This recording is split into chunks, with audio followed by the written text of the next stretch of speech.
할렐루야. 오늘은 출애굽기 17장의 말씀을 함께 보도록 하겠습니다. 어느 팟캐스트에서 우리네 인생은 이렇게 표현한 적이 있습니다. 문제, 문제, 문제, 잠시 쉬고, 문제, 문제, 문제, 잠시 쉬고, 문제, 문제, 문제. 크고 작던 항상 문제가 있습니다.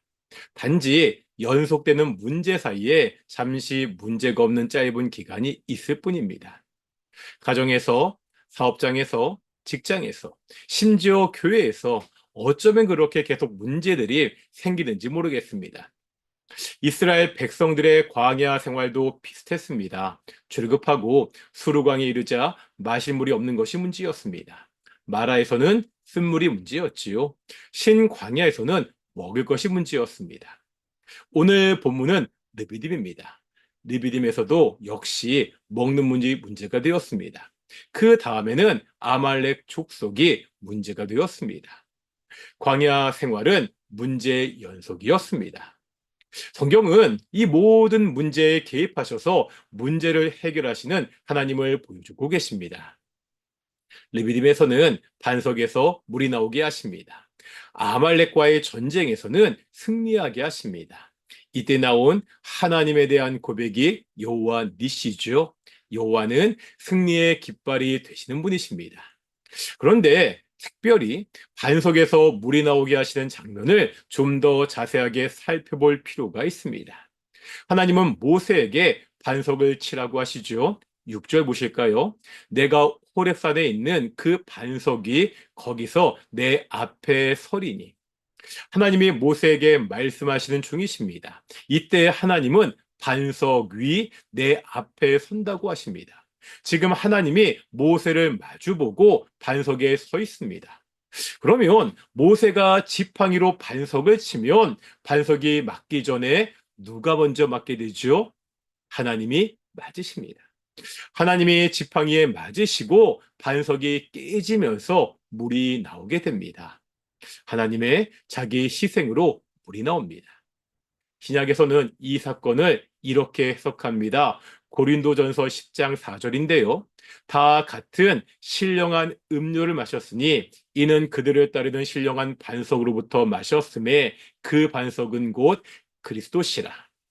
이스라엘 백성들은 깨어진 반석에서 나온 물을 마셨습니다. 그런데 그 깨어진 반석이 누구라는 거예요? 예수님이십니다. 예수님의 몸이 깨지면서 물이 나왔습니다. 예수님이 주시는 물은 특별합니다. 사람이 주는 물을 마시면 다시 목마르게 됩니다. 하지만 예수님이 주는 물을 마시면 영원히 목마르지 않습니다. 예수님이 주는 물은 사람 속에서 영생하도록 하는 샘물이 되기 때문입니다. 예수님의 물은 영생을 주는 물입니다.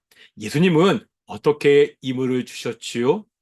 반석이신 자신의 몸이 깨지면서 물을 주셨습니다. 예수님의 십자가 사건이지요.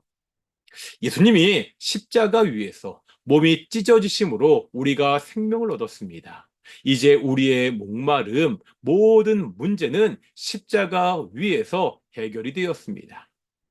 문제가 연속인 광야, 하나님은 그 모든 문제에 개입하셔서 해결하셨습니다.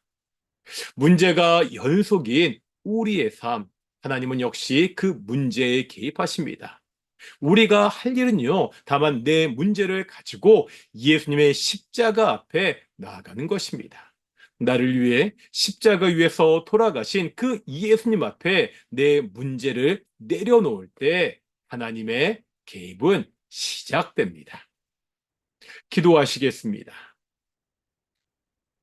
사랑과 은혜가 충만하신 아버지 하나님, 우리의 삶 가운데 참 많은 문제들이 있습니다. 여러 가지 어려움들이 있습니다. 하나님, 그 문제 앞에서 원망하거나 불평하지 않고 예수님의 십자가 앞에 가지고 나아가는 성도들이 될 수 있도록 인도하여 주십시오. 주께서 그 문제에 개입하셔서 해결하시는 것을 보고 기뻐하며 감사하는 귀한 성도들이 될 수 있도록 주께서 함께 주시옵소서. 감사드립니다. 이 모든 말씀 예수님의 이름으로 기도드렸습니다. 아멘. 마치겠습니다. 샬롬.